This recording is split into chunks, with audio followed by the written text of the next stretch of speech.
안녕하세요. 여러분들의 피부 고민 해결사가 되어드릴 피부닥터 임명입니다. 켈로이드는 피부가 좀 병적으로 증식되면서 많이 튀어나오고 딱딱해진 병변을 이야기를 해요. 저희가 이전에 영상에서 보여드린 대로 상처가 났을 때 염증기를 거치고 증식기, 회복기를 거치는데 증식기, 회복기 동안 원래 피부가 주변 높이까지만 올라와야 되는데 너무 과도하게 증식이 되면 이렇게 튀어나와 있는 이런 병변들이 발생하죠. 이렇게 비유되어 있는 병변들은 원래 켈로이드 말고도 비유성 흉터도 있긴 한데 두 가지 차이점이 비유성 흉터는 이렇게 상처가 났을 때 그 부위 안에서만 올라오는 거지만 켈로이드는 이 크기보다 더 크게 계속 무한정 자란다는 게 다른 점이고요. 가렵거나 아픈 통증들도 좀 많다는 점, 또 저절로 좋아질 확률이 거의 없다는 점도 차이점이 될 수 있습니다. 오늘은 이 두 가지 중에서 켈로이드에 좀 더 중점을 맞춰서 설명드리도록 하겠습니다. 우리가 흔히 켈로이드 체질이다 라고 하잖아요. 맞는 말입니다. 내가 켈로이드 체질이다 라고 하시는 분들은 상처가 나거나 어떤 수술을 받을 때 훨씬 더 주의를 하셔야 되고요. 이외에도 손상당한 피부 깊이에 따라서도 잘 발생을 하는데 표피 밑에 진피층에 절반 이상 상처가 났을 때는 이런 켈로이드가 잘 생겨요. 그리고 또 상처 회복 기간 중에서 염증이 생기거나 회복이 너무 더디게 되거나 이럴 때도 켈로이드 리스크가 높아지고요. 켈로이드가 흔히 잘 생기는 부위도 있어요. 피부 장력이 강한 귓볼이라든지 턱라인, 어깨, 이게 윗 가슴 이런 데에 어떤 상처가 생겼을 때는 열심히 상처 치료를 하는 게 중요합니다.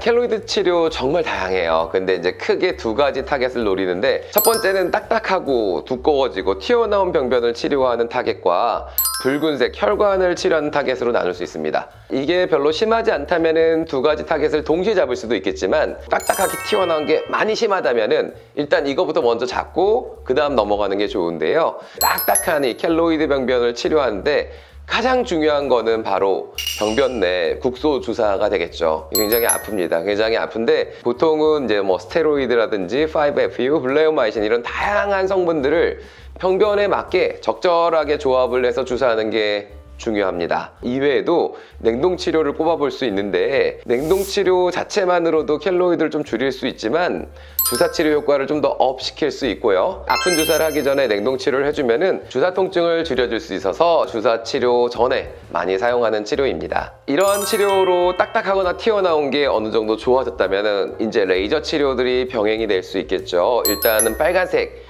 혈관을 잡기 위해서 V빔이라는 혈관 레이저 다양한 파라미터로 같이 치료할 수 있을 것 같고요. 주변의 피부 텍스처와 최대한 비슷하게 맞추기 위해서 다양한 프락셔널 레이저라든지 CO2 피놀 방법도 많이 사용하는 방법입니다. 이런 치료들로도 정말 반응이 없는 경우 수술도 생각해 볼 수 있는데 켈로이드를 수술할 경우는 기존 켈로이드보다 더 커질 수 있어서 항상 주의를 해야 되는 치료 방법인데요. 다행히 귓볼 켈로이드 같은 경우는 수술 예후가 좋기 때문에 오히려 조기에 시도해보는 것도 좋은 방법이 될 수 있습니다. 메인 치료는 아니지만 다양한 약물 치료들도 앞선 이런 치료 방법들의 효과를 좀 업시켜줄 수 있는데요. 가장 대표적인 게 이제 트라닐라스트라고 하는 먹는 약이에요. 리자벤 트레노 캡슐이라고도 상품명으로 알려져 있는데 이러한 먹는 약들은 켈로이드를 악화시키는 시그널들을 차단해줘요. 그래서 켈로이드가 더 심해지거나 치료에 재발되는 걸 막아주기도 하지만 임상적으로는 이런 직접적인 켈로이드 치료 효과도 있다라고 보고됩니다. 그리고 우리가 여드름 때문에 생기는 턱,